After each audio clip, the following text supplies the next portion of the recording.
wasn't on my side.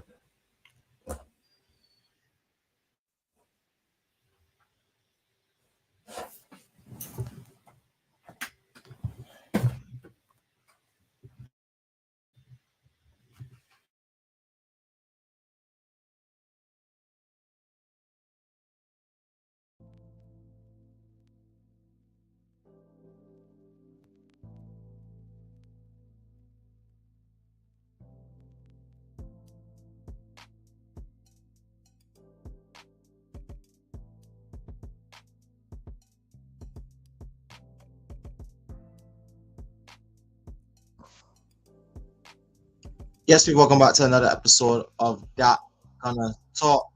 Ladies and gentlemen, we're here to preview the North London Derby, always the biggest game on the Arsenal calendar. One of the biggest games, I should say, on the Arsenal calendar almost every year. It's a massive one. It's going to be a massive one. A lot of things to get into, whether that's team lineup, how we're going to look to preview the game, how we think might approach the game. But don't forget to like, comment, subscribe, people. Hit the like button, hit the subscribe button, hit the hype button, share the live around. Send a link to all Arsenal people. We're going to get into discussion. Leave your comments in the comment section down below. And from early, we're going to set the like count. Let's get the 10 likes on both the KAPE Pause side and the Gunner Street side. So let's get the likes in early. Let's get the likes in. Let's get the support in. Let's get the shares going around. It's going to be a good stream, good discussion. And first of all, before we get into any of that discussion, KP, how you feeling today going into a massive one at the weekend, bro? No, I'm excited. Arsenal's back.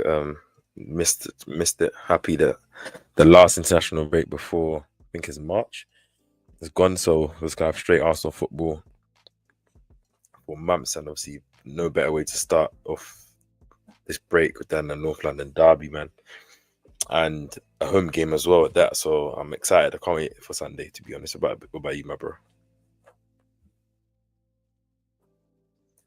Yeah, I love to play Spurs. I honestly love to play Spurs when we beat them. I mean, I always love playing Spurs. I love when that calendar comes around. My brother's a Spurs fan. Giving him a little bit of shit hosery here and there. I enjoyed the game always. It's always a pretty decent game between Arsenal and Spurs, and we always seem to come up with victor, especially when we're playing at the Emirates. So just looking forward to a good game. Honestly, hoping that we can get the 3 points. Obviously, because I think we desperately need them. But if we were coming off the back of our last fixture against Sunderland coming into this game, I think we desperately need the points to get back to winning ways. Going into a very, very difficult run coming into this run of fixtures. We have Spurs at home, Bayern at home, then Chelsea away. Then we have Brentford, who we know are what they like to play. And the times of the win, it's only games are only going to get more and more strenuous, especially as we see. I mean, we're not going to have Gabriel. That's the big thing. But how are you feeling? I mean, overall about the Derby game? I mean, you're going to expect you to say, are we going to win? But have you thought of else other than a win, KP? And what does that mean if Arsenal don't at the weekend?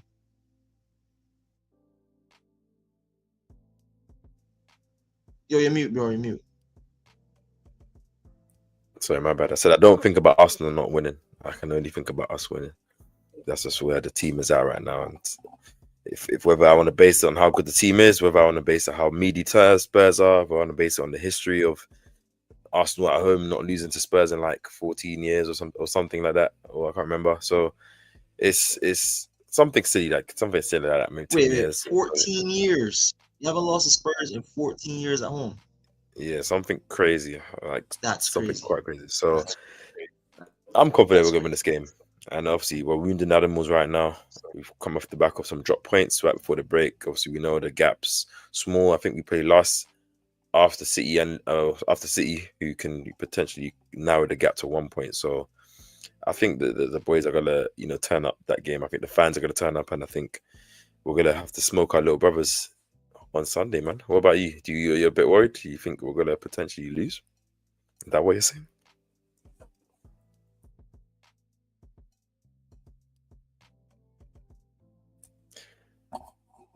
I think Yes, people, don't forget to hit the like button, hit the subscribe button, hit support, show us some love.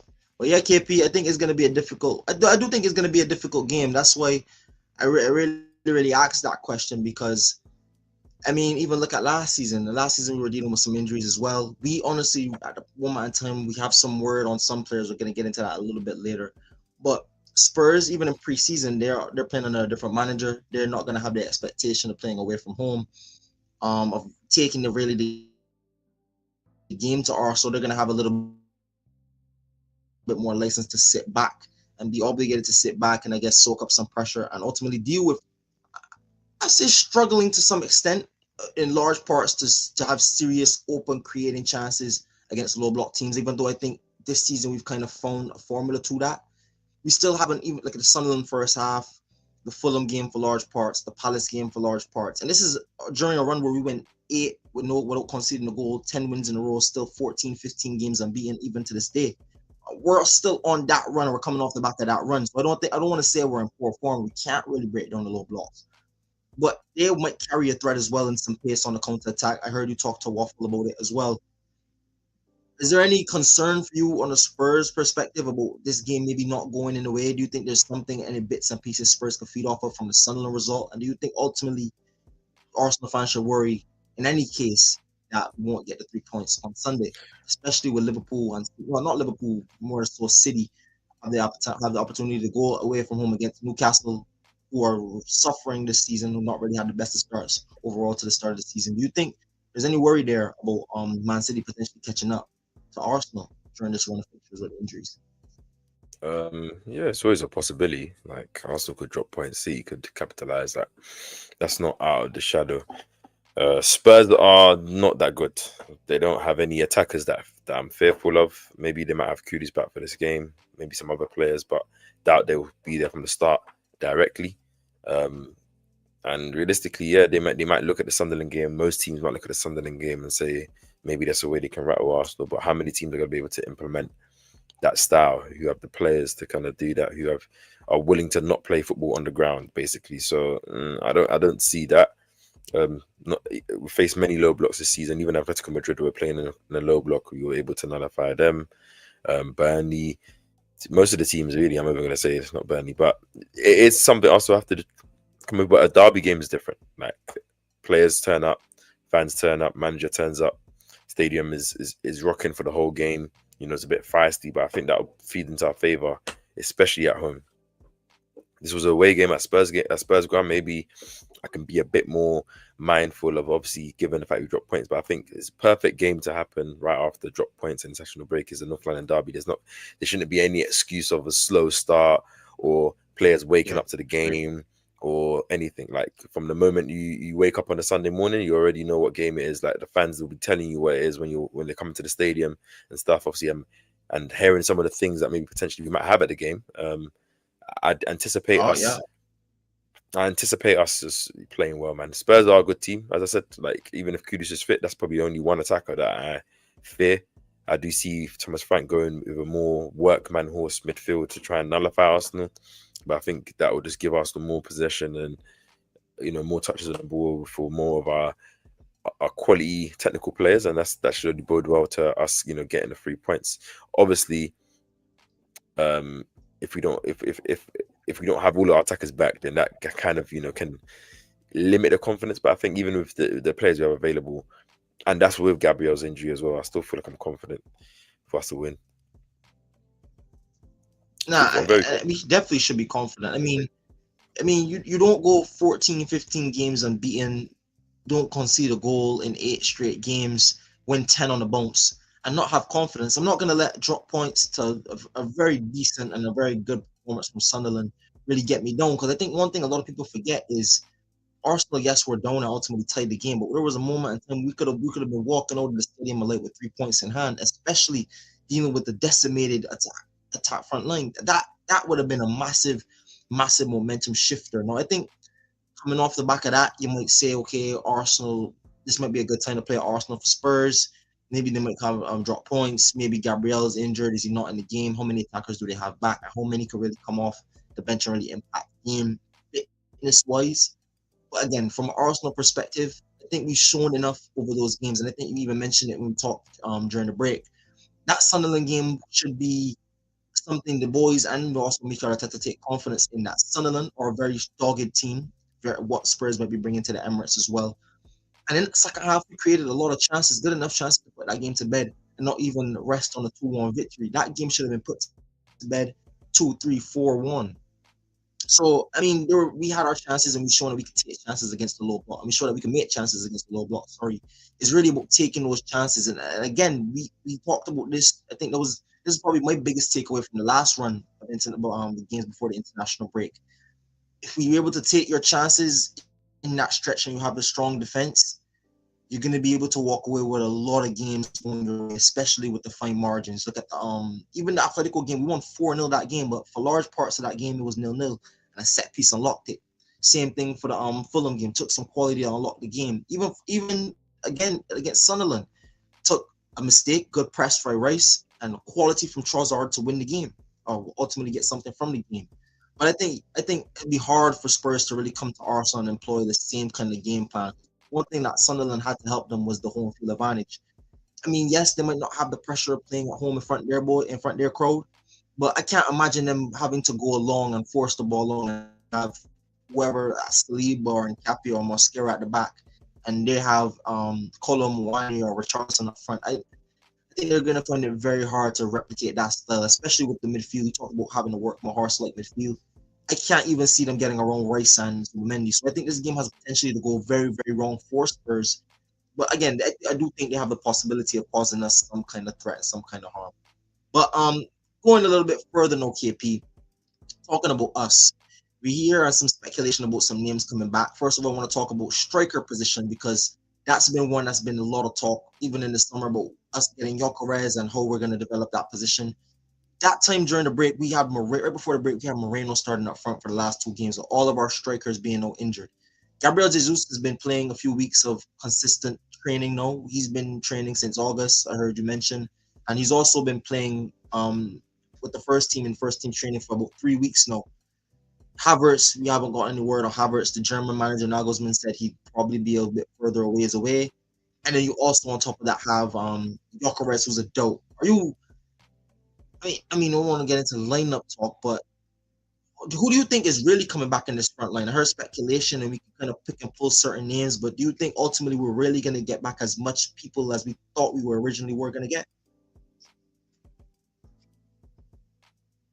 You mute again, bro. I never thought that we was going to get every single player back for this specific game, but I was hoping to get more positive news or an update. Obviously, I know how Mikel and Arsenal have been in recent years with the injuries, like not giving anything away, even until a player's like potentially ready to be, dropped back into the starting lineup.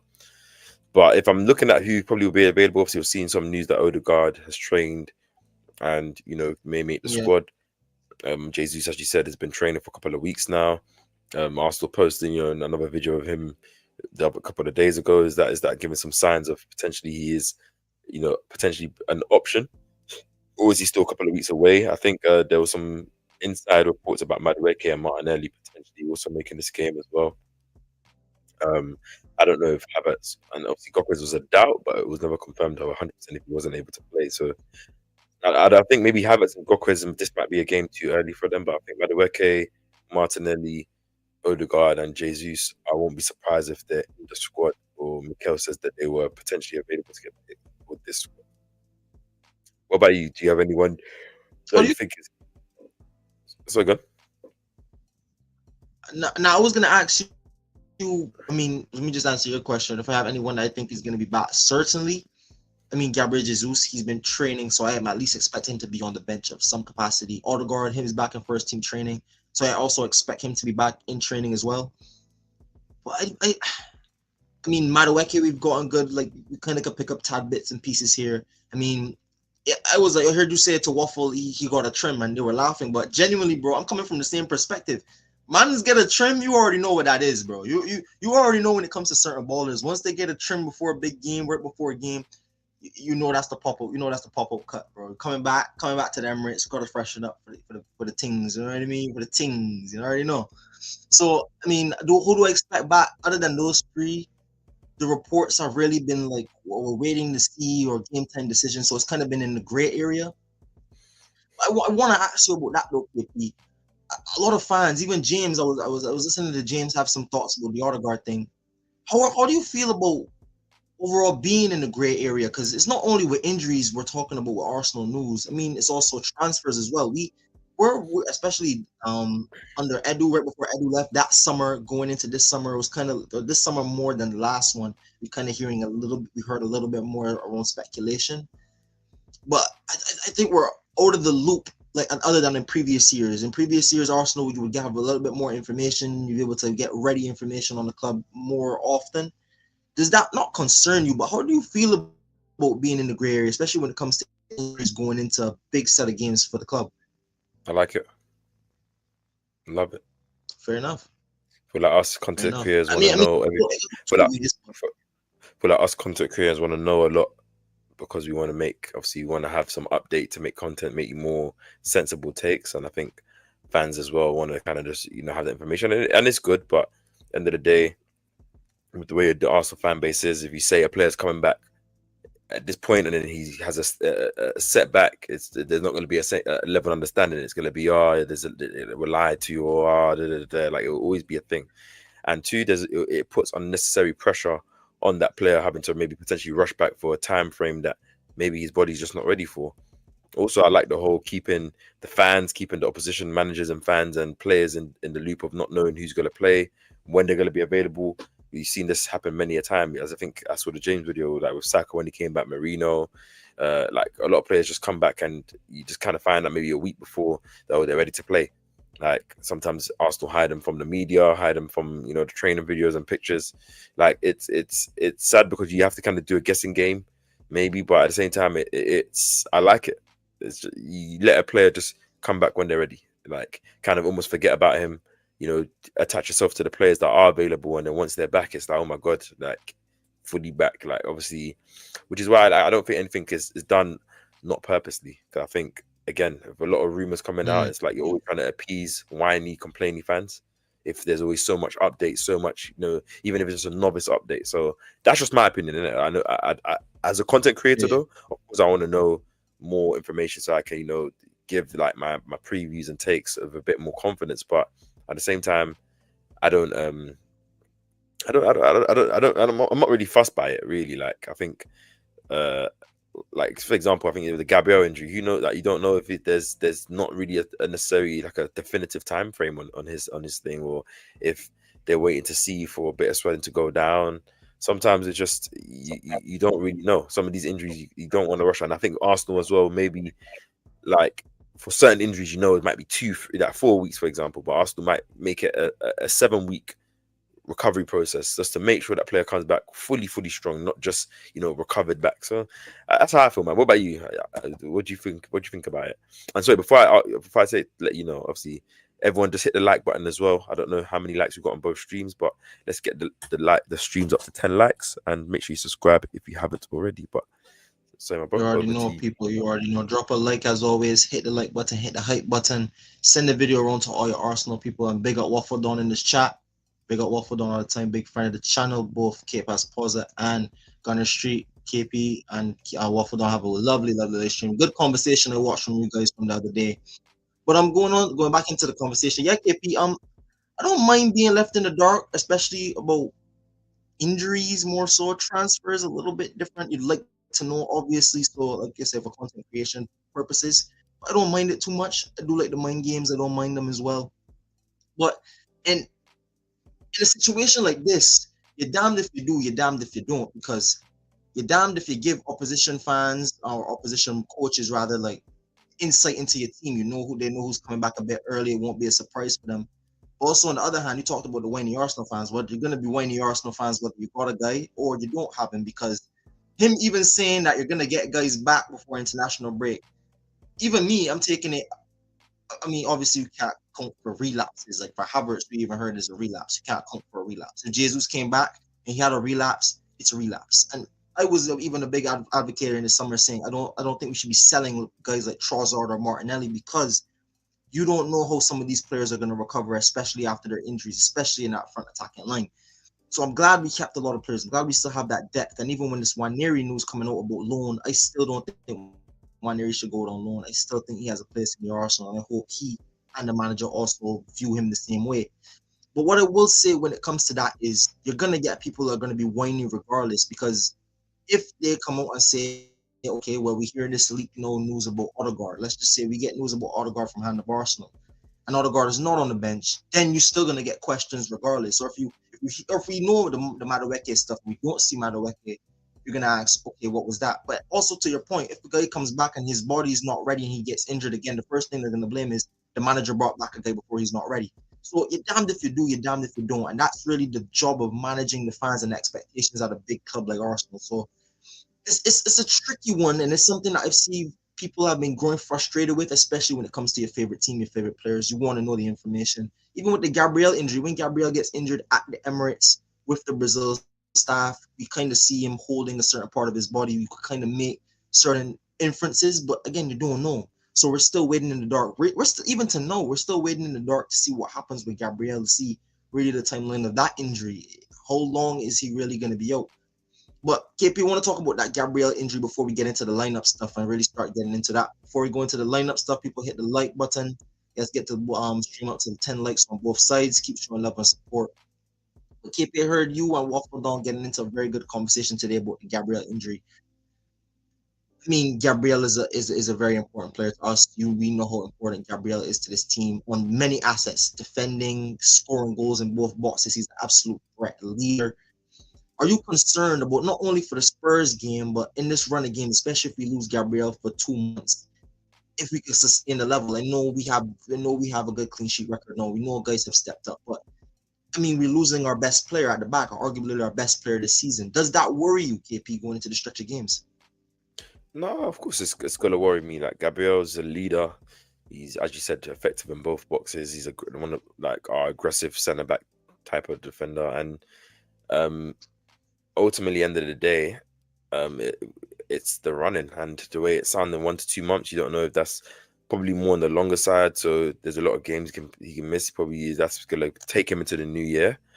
But like at the same time, this is why you have a summer that you have, and you bring in some players. And as I said on Wednesday, like a couple of the players like Mascara, Hincapié have looked very, very comfortable, very, very, you know, uh, you know, seamless within our team. So I think like Gabriel, just giving the opportunity to recover, and having some players like Mascara or Hincapié that can come in, bring their own style and also kind of maintain their level, I think is the main thing. I think what would be more worrying if it's longer than 2 months.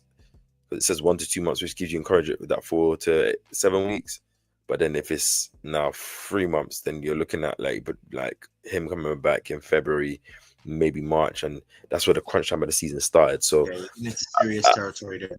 but I think because it's a muscle injury, I don't know if it's going to be so long term. Obviously, hopefully, if also do following scans, there's no like need for any procedure or anything. You can kind of just rehab as normal as the rest of the players have done. So it's yeah. That's what, I think. How about you?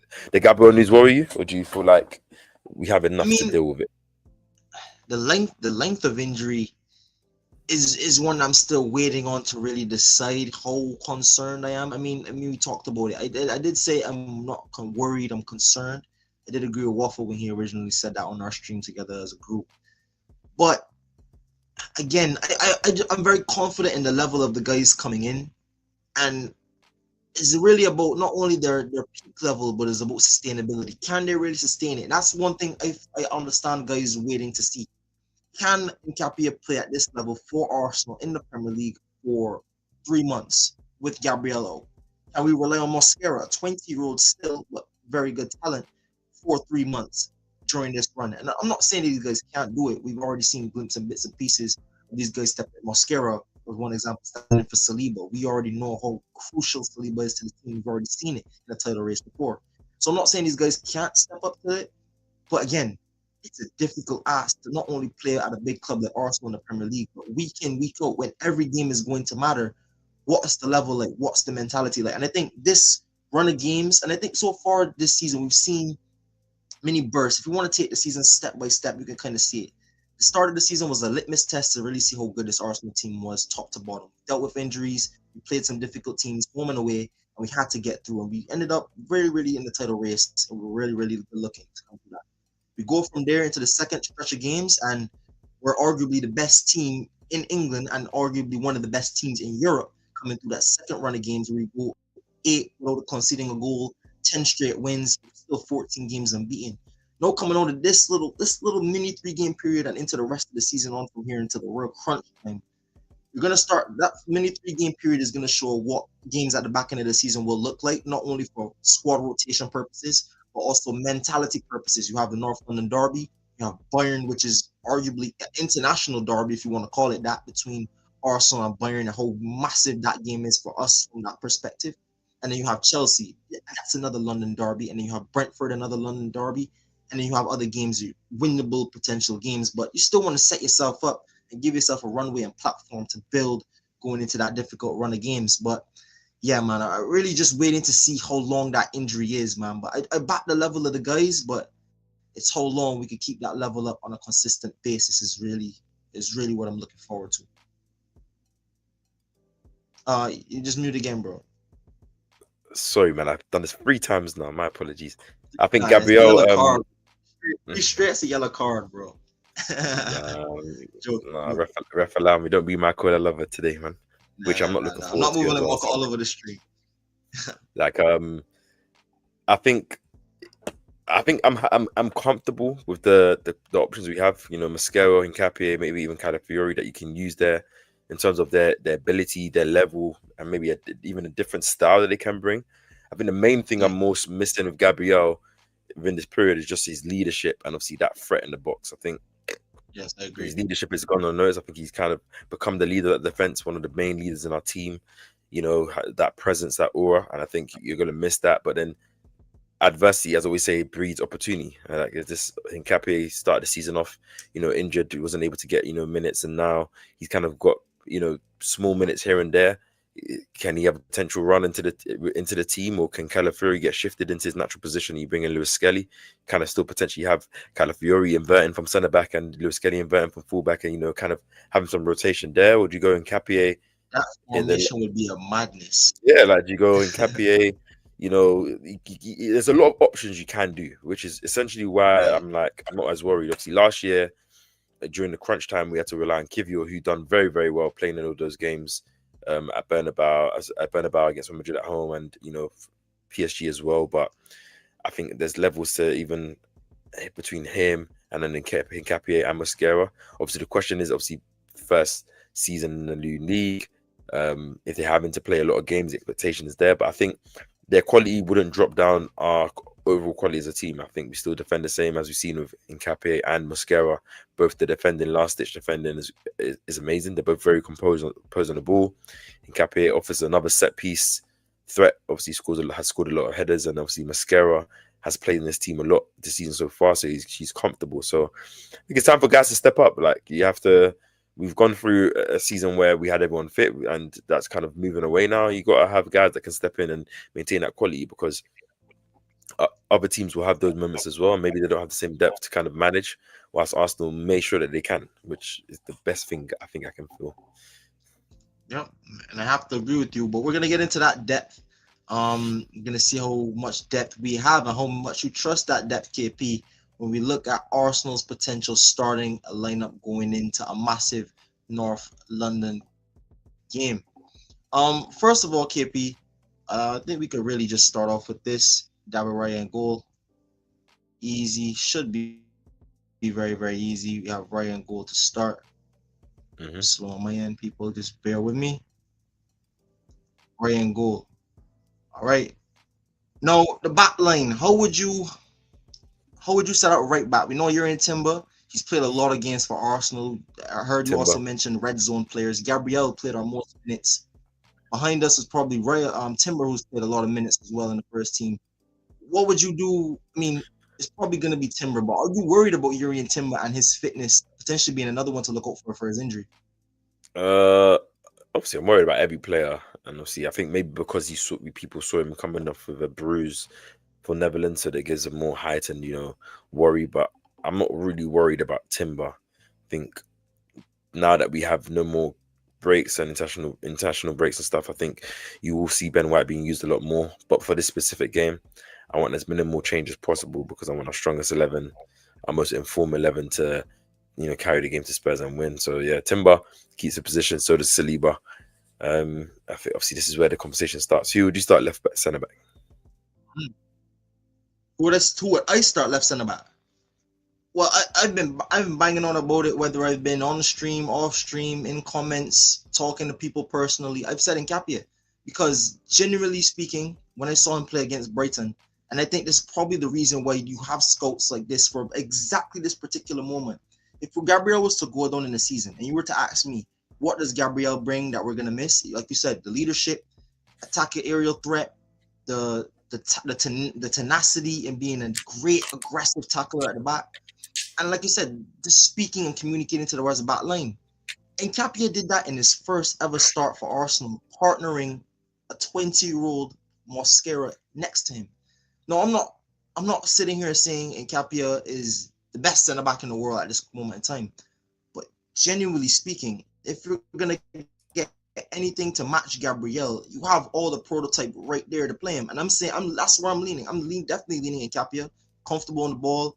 He's played at a high level for seasons now, won trophies with Leverkusen. He's been there, knows what it takes to play consistently in a league-winning team. He always, like I said, brings the level, brings the tenacity, speaks in the back line.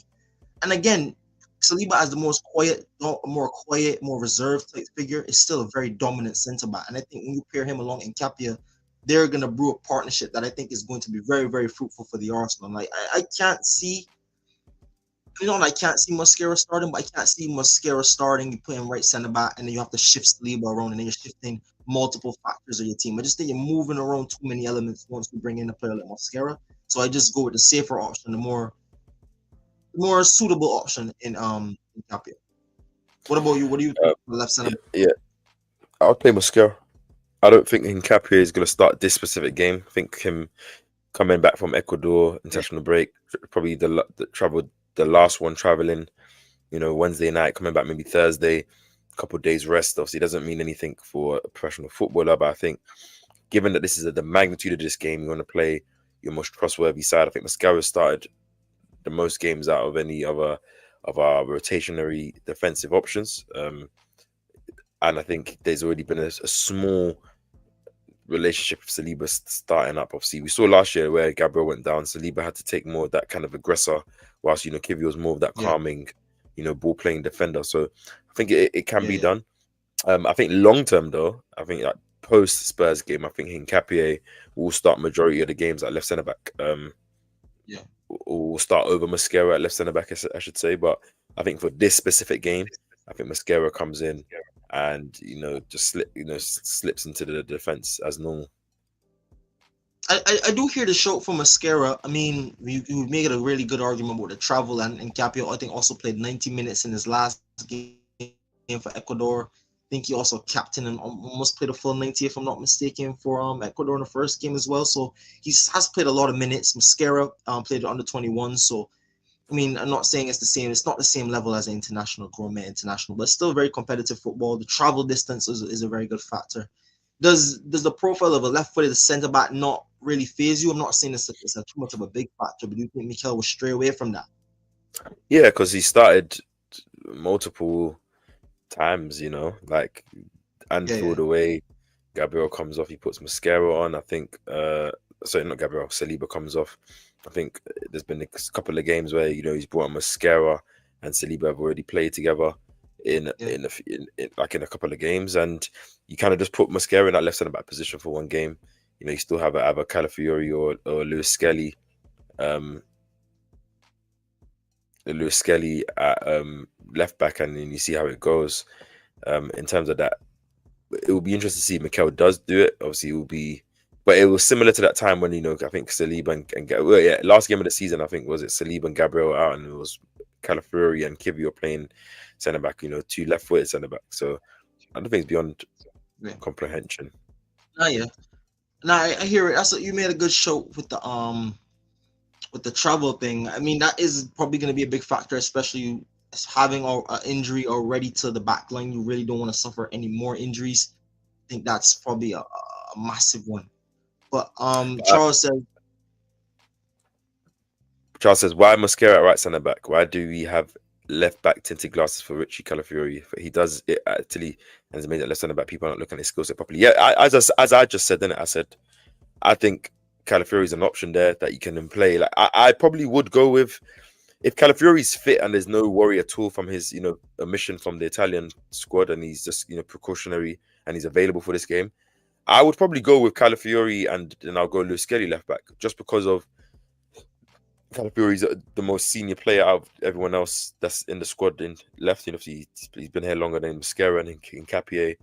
He can shift in and still play, free at the back, be an option to, go up and down. Luis Skelly can kind of join the midfield and, you have a different look than what we've been kind of playing. Normally, Calafiori is more of a ball-playing player than Gabriel. So it is a interesting option. Obviously, I appreciate the comments, Charles. Like, I don't know what you think about that, bro. Nah, I hear it. I mean, the counter argument that can be made is, do you really want to move one of our best players this season out of the left back position and give him that run again? Really, maybe offset the chemistry of the team in some sense, or the flow of the team in some sense. I hear it. I mean, I don't know if you think he's gonna start. I guess we could ultimately land on not what we want, but more so what do you think the manager is gonna go with in their decision for building our lineup. But do you think Calafiori is gonna start left centre back, or do you think he's gonna lean either between Mosquera or Nkapia? No, I think Calafiori can start left centre back, and again, similar to this game, and obviously same argument. Like it's a North London derby, it's a big game. You wanna kind of play as senior players. I think it's interesting because you have to look at things very tactically. Like, and ultimately, we're going to build up with a three back. If you're playing Calafiori left centre back and Luis Skelly inverts, you don't have to get Luis Skelly to go that high. You're still going to have Rice, you're still going to have Zubimendi, you're still going to have Saliba, and then you can kind of give Calafiori maybe a John Stones type role, at left centre back to, go to kind of go up and down, and you can make it interesting. You can tell Trossard or whoever plays left wing to hug the touchline, provide that width, and then you have a lot of central players, to maybe to kind of distort Spurs's shape. Like it's there. It's something I would want to see, like, because you want to have multiple options where it's hard to mark a lot of players and some fluidity. So it's interesting to see. Charles makes another good comment here saying he will not go MLS. This is a very good show. We're going to get into left back very, very soon because Luis Skelly inverts a lot with Calafiori at left centre back. That is not needed. Cala can play the John Stones style, as you mentioned. And for me, that has to be Nkapia and Cala at left back and left centre back. No, I hear that. I do hear it a lot. I do think with the game, I'm expecting the game to be played majority in their half. So there might not be a lot of opportunities to Calafiori to be roaming and bombing forward and getting as much license as he would as a left back. I do think that's where I think he's going to show his defense. I think Calafiori, I think people have gotten accustomed to him being this roaming, marauding player. At the end of the day, he's still a very, very solid defender. We've seen he could be a very solid defender during more moments this time this season. I'm not worried about Calafiori's positioning and defensive positioning in this game. And I think you might lose something if not having a Luis Skelly being able to carry the ball forward and beat one or two players, especially if Spurs are sitting in a very deep block. I think what Luis Skelly brings to the game, very similar to the Atletico game, is that ball carrying ability to maybe beat one or two man, maybe slip Trossard or slip maybe whoever, or if we have somebody up front, maybe Gabriel Jesus, maybe that's off the bench, a late game changer, pacey running behind or Saka in behind. Again, I think Luis Skelly has done enough to deserve game time in the minutes he's played this season. So again, I was probably leaning more so towards him as a left back. But for Calafiori or Nkapia playing left centre back, it's a toss-up for me. And I think that's where the good thing is. I don't mind whoever plays, and I think that's the beauty of this Arsenal team. I'm not really worried to have the debate about Mosquera, Calafiori, or Nkapia. It doesn't really bother me. They all bring something different. But ultimately, you could throw the names in a hat and pick them out, and I'll still be pretty comfortable with the lineup. So ultimately, for this specific lineup, KP, are we going to settle on Calafiori at left centre back and Luis Skelly left back, or what are we thinking with this? Yeah, I can go with the Cala MLS duo. Just looking at the experience, so obviously looking at. So we're gonna go Calafiori. Is this Calafiori's first ever North London derby? Has he been injured for all the rest of them? That's a good question. I can check. I don't know. Genuinely don't know. I genuinely don't know if he's been fit for any of them. That's a good show. People in the Can I have a look still? I'll see quickly. You don't worry. comments, if you could let us know. I'll Let have us a know look if you quickly. know Calafury has played any games in the North London Derby. It's going to be a very interesting one. Yeah, Charles he says didn't. again, Yeah, he Cal has did. definitely the Yeah, best he in the didn't. ball, He didn't. completing long passes like Virgil van Dijk and support Declan from center mid, do a darting run. Yeah, I don't mind it. I hear both takes. We ultimately are going with Calafury left centre back, and Muswell Skelly left back. I don't mind it genuinely, and I think this is where in season before we could probably get into a heated debate and discuss this and really have different opinions. But again, I'm not really worried too much about who plays where when it comes to those certain guys we just named. All those players are at a level that have shown me a level so far that I'm very very comfortable with. And I think if as long as they sustain it, I think we'll still be in good steadfast, man. Charles says here for me, Gabriel could leave and go to Saudi if he wants for the money. Obviously, we have Calafiori. I Yeah, don't know if I want I, Gabriel c- leaving and go to I, I, Saudi. I understand what he's saying here because I've had those thoughts at times. Like if big money came in, but that's probably for many players in our team. Obviously, not how Gabriel's been performing off the season, but I guess at the same time, I think there's a lot of Calafiori's potential that we haven't seen Yeah, yet because obviously this is his first real run in the team and stuff. He is a natural centre back, so seeing him play maybe another left back, it'll be interesting to see. Does he invert Akin John Stones? Does he stay disciplined and just kind of sprays passes left and right? Does he just continue to break lines? Like, yeah, he is clearly a better on the ball player than Gabriel is. I don't think that's hard to see. Probably than a lot of our, our defenders in terms of this is what his capabilities are. But I wouldn't be selling Gabriel. But I yeah. think I But wouldn't I be too mean, worried. I would say this is 100 million worth. Maybe let's just say we win. Let's just say extra Premier League title or two. Is 100 million worth a Premier League title, a Champions League title? Is it worth these potentially when you have Gabriel, who's one of the best centre backs in the world right now? Is 100 million, 150 million even worth that? That'd be my argument. Is it worth it to just get that money? But I mean, you could go and get top talent. We know Calafiori is there, but when you have a player like that in his prime right now, not even thinking about losing a player like Gabriel, because someone that's turned genuinely into us for a monster, literally a monster in both boxes, whether that's defensively or winning headers or scoring goals. I can't see I can't see Yeah, I can't see that. it, man. Obviously, before we move on to the midfield, don't forget to hit the like button, guys. Whether you're tuning in from Cape Has I Porter like some side people. or the Gunner Street side, hit the like button. If you haven't subscribed already, go subscribe to both channels as well. I'll put the links in the description, and appreciate all the love. AFT always says Cape and Gunner Street, big you up, bro. Hope you're doing well. Appreciate you jumping in. And obviously, Charles has another comment saying he's younger than Martinelli. I think he's talking about Calafiori, longer career ahead. If he's less on the back, then I'm sure his niggling injuries not happen. It's happened to the left back row. I wouldn't say that. Like, obviously, a lot of his injuries last season came off the back of him playing, an international break, playing that centre back role. I don't think he has been injured playing for Arsenal.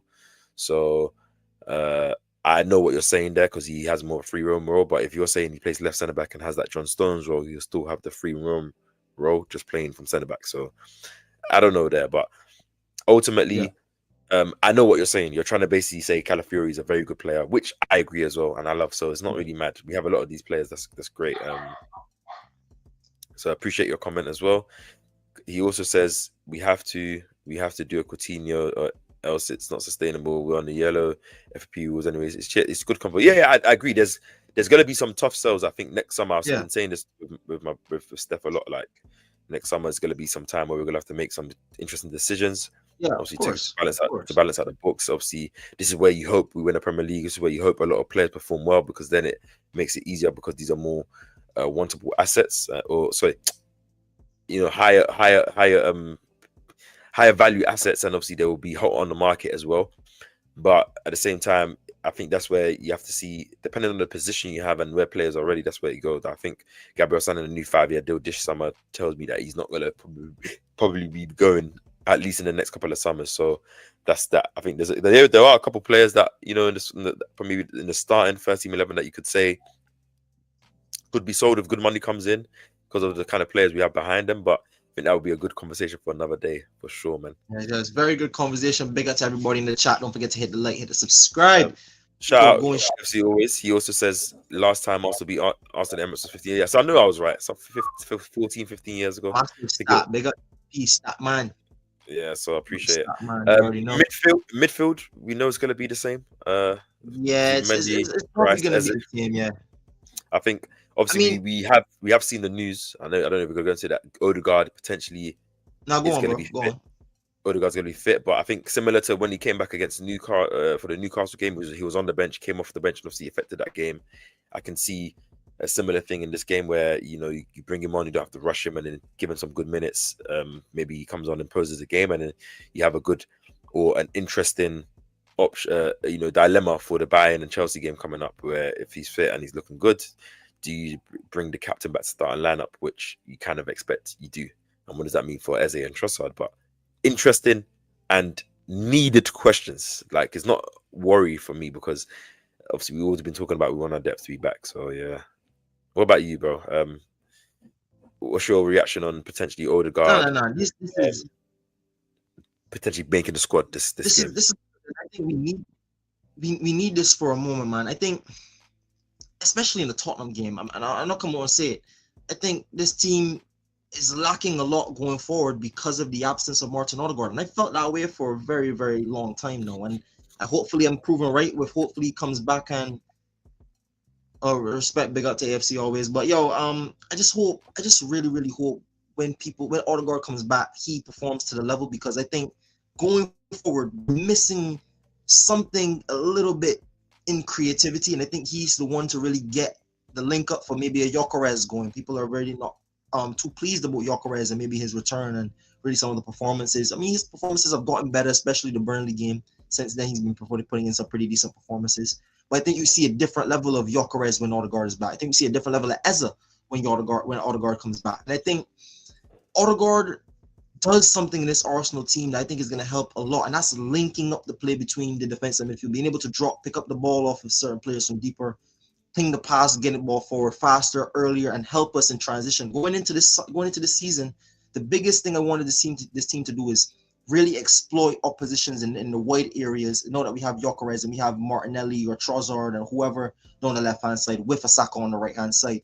Let's get this team expansive. Let's take this team playing on the front foot again. Let's get this team scoring more goals. Let's get this team playing at the highest level we can attacking wise. And I think when Odegaard comes back, I think he gives us something different off the bench. And even for the Spurs game, if stuff is not going our way, we might need a goal in certain moments. You bring Odegaard off the bench. You not only could take set pieces as well, but he also gives you that bit of quality, that maybe sometimes a bit of magic here and around the box. Having him and Eze in the game, a moments player, Saka, and other deadly players, I think you can't really go wrong with having Odegaard back. And also being your captain, you always want your captain in any game you play, man. So happy to have Odegaard back. I don't think he starts this game, but for the Bayern game, we're going to need to rotate. Eze has played a lot of minutes, played the cup games as well. I would like to see him being able to get a rest occasionally, or maybe even play on the left sometimes, or get some free space to take on his man and really get into the game for himself. But yeah, man, it's never a bad thing when you have players in the attacking line coming back. Never, ever a bad thing. But are you ready to go to the attackers, or you want to talk about the midfield a little bit longer? Nah, the midfield talked by itself. Zubimendi, Rice have been quality class. I expect them to have big games. Eze, first North London derby for the Arsenal boy. I'm pretty sure he's probably wanted to play in a lot of these, so I'm hoping and anticipating a big game from him in this game, just off the back of him wanting to affect the game, experiencing what North London derby is all about, the passion, the fouls. Maybe he gets clattered early by a João Paulinho or Romero, and that kind of makes him say, do you know what, F it, I'm about to turn up. Do you know what I mean? So I can see that happening easily. Front three, I think, obviously, because we haven't got no news as of right now from Mikel's press conference tomorrow on whether, Gyökeres is going to make the game, Havertz, Jesus. I think, Jesus is, he's fit, but whether he's going to play, I don't think he'll start. I think it's probably going to be the same front three of Saka, Marino, and Trossard. I don't know what you thought. Saka, Marino, and Trossard. I really wish I could stick my hat in and really give different names, but I do think it will be Saka, Marino, and Trossard. I think for the Bayern game, we might see a little bit of rotation, seeing that There might be a bit more emphasis to rotate. But again, I don't. Only thing I maybe want to see is maybe something different up front. But if we don't have that available, we don't have that available. I'd like to see Jesus get some kind of minutes in this game. I don't know what you think, but I think Jesus, even off the bench, would be a very, very good moment for us. I think he gives us a lot to this team. Whether that's we see him score goals, we know he has the goal aspect, and we know he has a bit of moments and a bit of quality. And I think overall, he's a player that when you're lacking in the game can unlock a game for you. And I think we need those players throughout the season because we're going to go up against low block after low block after low block. And having as many players on the bench or in any sort of supporting role as we can is going to be massive towards this team. Absolutely Yeah, massive. But Moreno and Trossard and Saka is what we have. I'm very, very confident those boys can get the job done. I'm confident. Trossard's been playing out of his skin. Saka, you just made a video recently. Everyone go check out Gunner Street video on Saka, and big up. Beautifully told. Like Saka's, he performs very well in North London derbies, and Marino, as much as obviously maybe against Sunderland it was a bit disappointing. I think he came off the back of a brace. He's obviously started for Spain, and I think it's another game that he can play well. He now becomes maybe our most threatening option from crosses and set pieces. Given his aerial power, and that's just another option we have to use. And obviously going into this comment as well, what AFC always says, where he says, do we really have the best squad? My worry is our bench is not so great. Also in KAPE, in Mascara, I've never played in North London derby a game of this magnitude. To answer the second part first, we had Lewis Skelly playing in his first North London derby, in his first game as a professional last year, and he took it to glove. Like these players have played in big derbies, like from Mascara's played for Valencia. He's played a lot of tough teams. As I said, he's defended on the likes of Lamine Yamal and Mbappe last couple of seasons, just to name a few.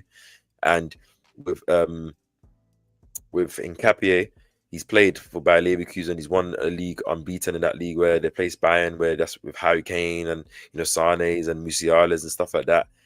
Dortmund's obviously. I'm not comparing it to the derby of this game, but you just have to give the context to these are big players. Like Nkapie is Ecuadorian captain, international player, experienced guy. Mascara obviously will be an under-21s player, so maybe, which is why I didn't go for him and I kind of reshuffled it thanks to Charles. Charles. Yeah, like it's we do have a squad, and you have to also say AFC always that a lot of our squad on our depth are on the injury table, and with a lot of players coming back, if we get all the attackers back, and let's say you keep Gabriel out, our bench will still be looking very, very, very healthy. And there will even be some players that don't make the bench. Do you know what I mean? That maybe you could argue are useful in their certain positions. So I think it's just more. A lot of us haven't seen in Nkapie and Mascara have really good runs in the team to give us that confidence the way we have it in a Timber, in a Calafiori, who kind of had their full seasons last season. But this is why, unluckily, when an injury happens, it gives an opportunity for players to come in and show that they can hang. I think remember Steph last season when Gabriel went down in the Fulham game, and obviously a lot of people were talking about playing a half-injured Ben White, centre back, instead of giving Kivior that goal, because everyone wasn't really confident in Kivior until Kivior stepped up, showed that he's level, showed that he's ready, and then look at how everyone has kind of appreciated him, loved him since he's kind of gone off. Some people during that run, I listen, KP. I'll say this. I don't know if people are gonna want to crucify this. I want to hide their takes, but I heard a lot of takes of people saying Kivior in those games were better than Saliba, and that's not cap. Kivior at moments and times in certain games was playing at a level better than Saliba. In the Palace game, I remember Saliba made 2 mistakes, and Kivior was class that game. Made a brilliant save when he stuck his foot out right before I flicked it over.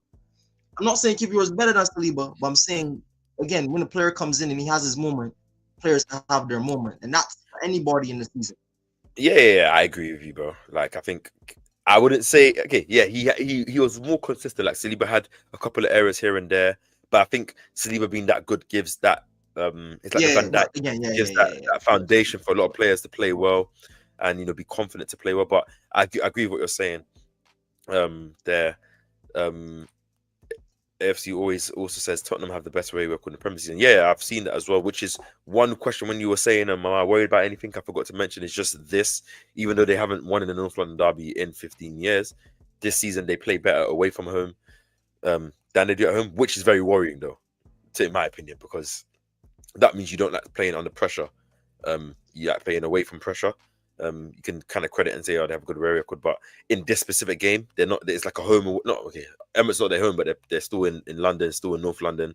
I'm pretty sure they're gonna have a good amount of Spurs fans coming to the ground, singing and trying to make a good atmosphere. So there's still gonna be pressure for them.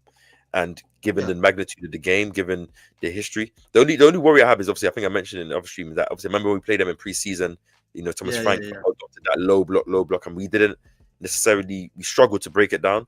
But given the Sunderland second half and some of the new tactical tweaks we made and what we were doing to that low block, I have a lot more confidence now. Us going into low blocks, knowing that we have a couple of solutions that isn't even just set pieces or corners. Do you know what I mean? So I don't know about you. What do you think? Are you worried about the away record? Um, Not really, because again, Watford made a good point about breaking down who they've played. Like, I mean, City is a good scalp in that away record, but we know they're like City's bogey team. But they've not really beaten anyone, I'd say, that surprised me. And I think our away record is also pretty telling. I mean, we not might have the results, but we played some already difficult away fixtures, and I've come up with some really decent results. Man United to start the season on any Arsenal calendar is always going to be a tough game, but to start your season, Man United away, get our 3 points, come out of there. It was a difficult game. We still won it. We played Liverpool away, we lost that game, but I think we put up a good fight, and we ultimately on a different day, the swing of the fist goes another way. The game either ends in a draw, or maybe we nick the winning goal. You never know how that goes. We beat Newcastle in a very, very tough ground. We beat Fulham away, who is a very, very tough ground to go to for us in the last couple of years. Even in Europe, we've won some difficult away games already this season. Went to Sunderland and could have won that game, a ground that nobody in the Premier League has won at so far. Very, very close to coming out with a result there. So even us away from home could have the arguments that we probably put up better away performances than Spurs potentially, especially against better oppositions as a whole. If you look at the type of teams they played and the teams we played, I think that kind of matters a lot too in terms of their away record. But again, looking at it from a point of that point of view, you don't want to get too cocky because football is a very, very nasty game, and your words as a fan sometimes will come back to bite you. But again, the record shows. I think Arsenal will be looking to have a point to prove, and I think knowing how massive this stretch of games is for the season, especially not having to go into it without Gabriel, I think there's going to be a level of attention, a level of focus from not only this team but this manager, and I think we're going to be able to get through this period. Man. I'm very, very confident in the team.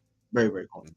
Yeah, for sure. Obviously, as we move on, obviously, everyone in the comments look at our lineup. Obviously, I think and comment down below if you would make any changes, or would you agree if this team being not just saying the team will start, but would I you personally have to agree with this team.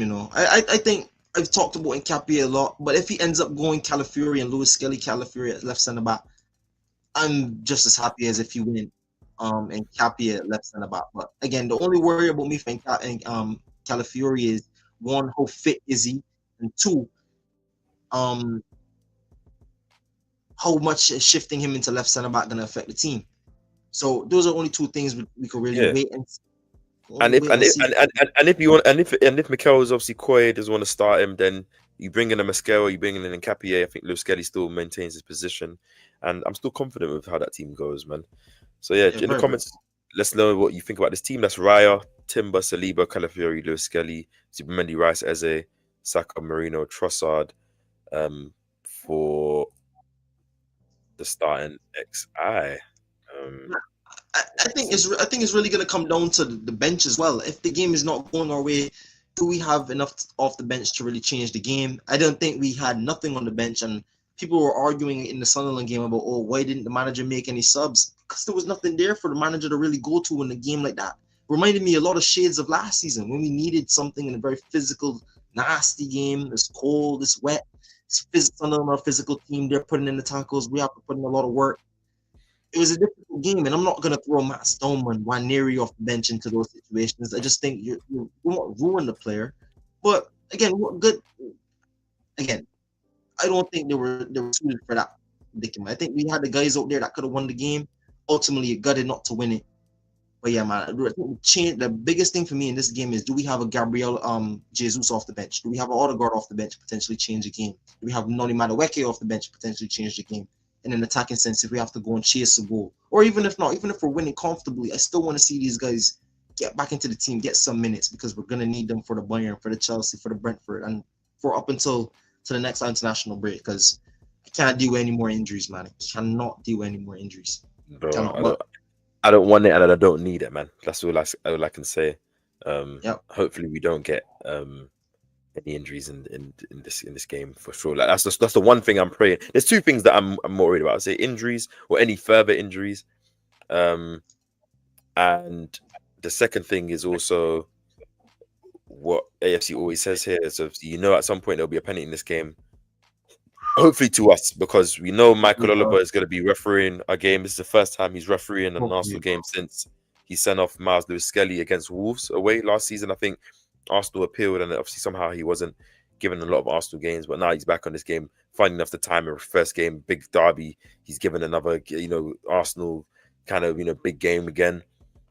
I'm hoping that we can just do our thing, put the game away, to where put the game in his decisions or his nonsense doesn't come to affect the game, because I already know there's going to be at least one decision that all of us are going to, just look at and say, what the hell is this idiot doing?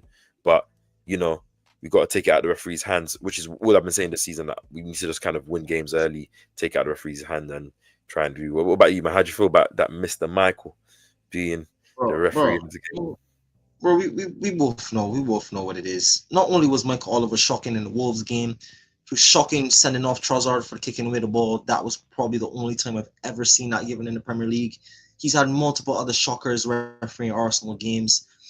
I can't stand Mikel Oliver, but again, we don't pick the refs. We just go there and can play our football. Control you could control. And I've been saying this about Arsenal since I became a fan of watching the club on a consistent basis. Please take the game out of the referee's hands. Because we know if it's left in the referee's hands, it probably won't go our way. How many penalties this season have we been on stream or watching wherever, and we've said that's a penalty for Arsenal? Not given. Might go in the game 2 minutes later and see it given. The Saka penalty against Fulham, he's clattered.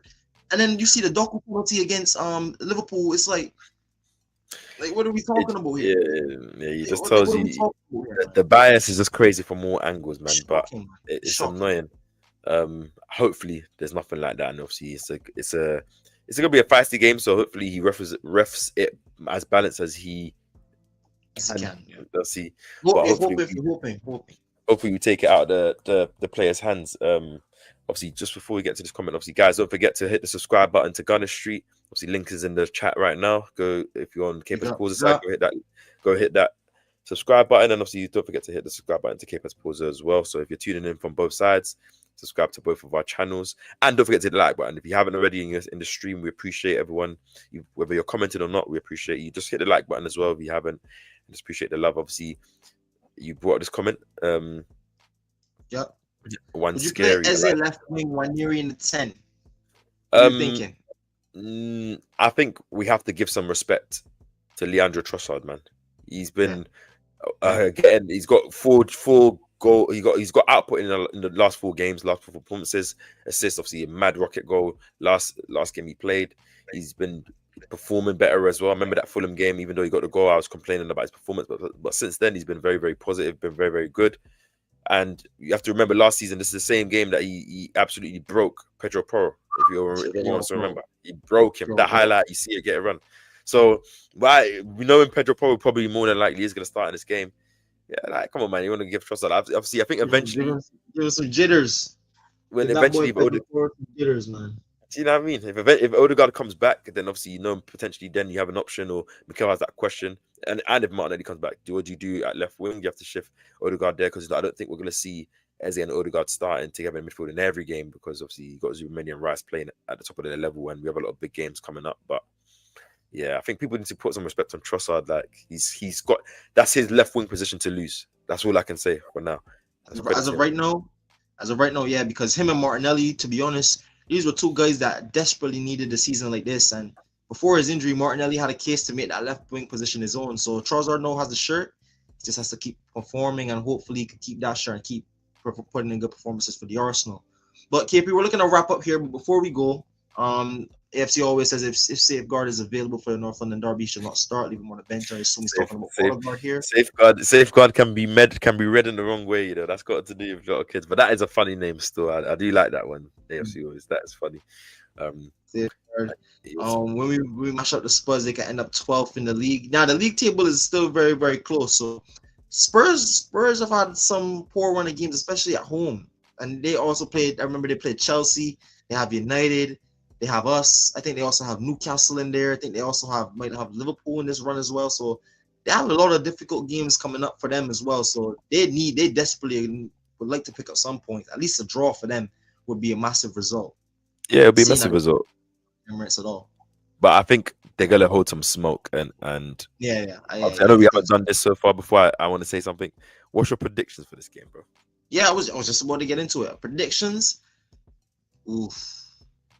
Waffle Dawn asked me this too, and I said 2-0. I'm probably gonna go. I'm just gonna stick 2-0.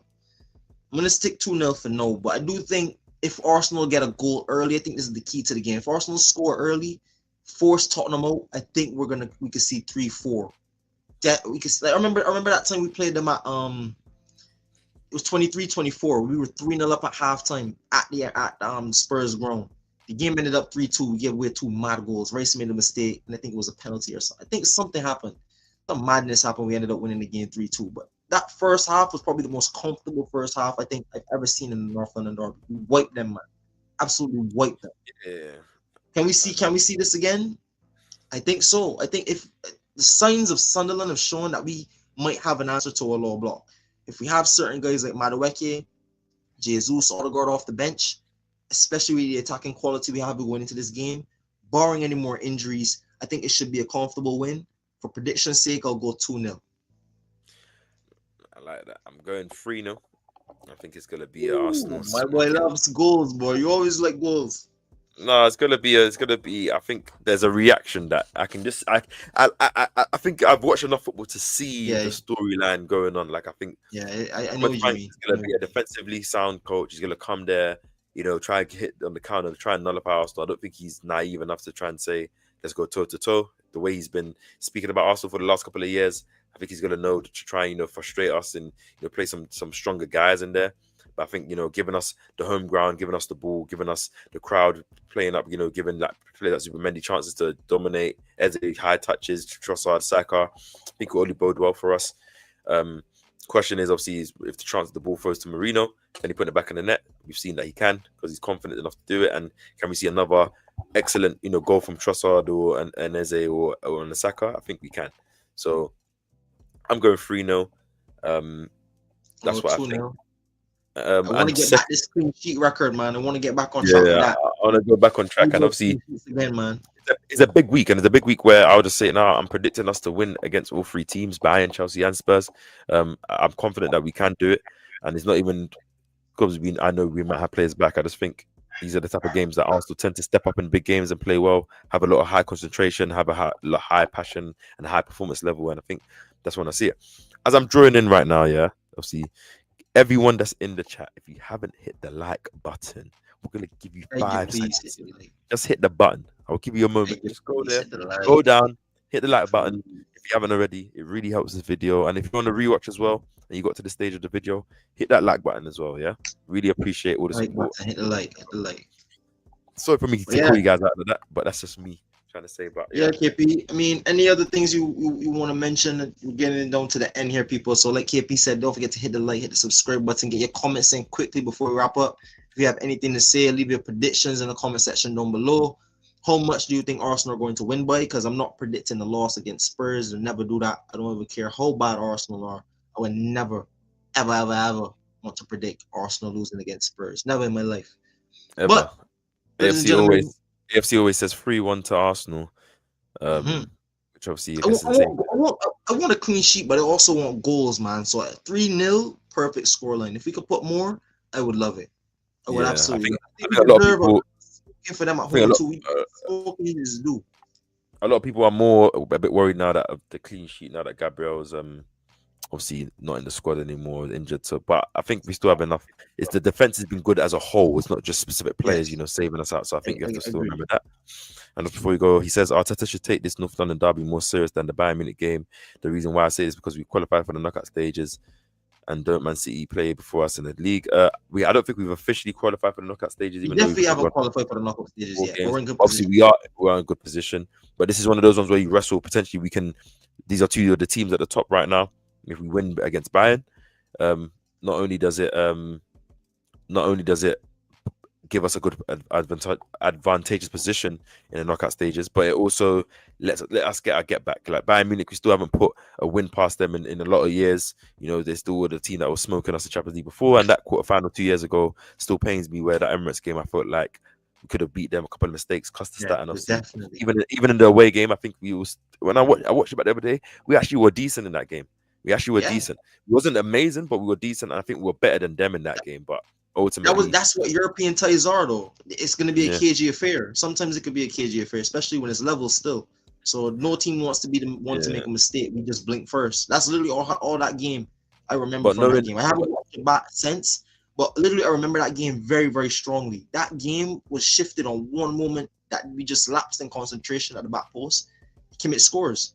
So I think it's really just down to that's how European ties could go. Sometimes it just the luckier draws just don't go your way, and yeah, that's the fine margins. that's just it, man. And I think Mikel was the kind of manager that takes the next game seriously, like in terms of the game that Arsenal playing next. So I think he's all his eyes and focus is on the North London derby. I don't see him, Yeah, um, looking too far ahead and not looking at this game because ultimately the Premier League is our bread and butter. And as AFC always says, like City played before us, they could potentially win at Newcastle, get it down to 1 point. So we want to still maintain that lead, even though I think Newcastle got something for us in the bag. So we'll see. And obviously, before we go, he also says, F the clean sheet is all about getting the 3 points. Yeah, I agree. Ultimately, end of the day, it's about that. But you want to have that basis of certifying a win by having that clean sheet and good defensive record and nullifying Spurs in every type of way. I think Mascara said it in the interview recently in this international break. He said, we treat the box like our house and we don't want anyone to get into our house or break into our house. So that's how we defend. And I love that narrative. I love that quote. It's and perfect. it's true. And if you don't concede a goal, you can't lose the game. So that's the basis of platform. We should be looking to win any game, but you always want to win the game at nil. So if you keep a clean sheet, that gives you a platform to go and win a game 1-0, 2-0, especially if the game is a very tight affair. So I definitely think, I mean, I hear it, F the clean sheet, and it's about getting 3 points. Even if we win 4-3, it's about winning the game.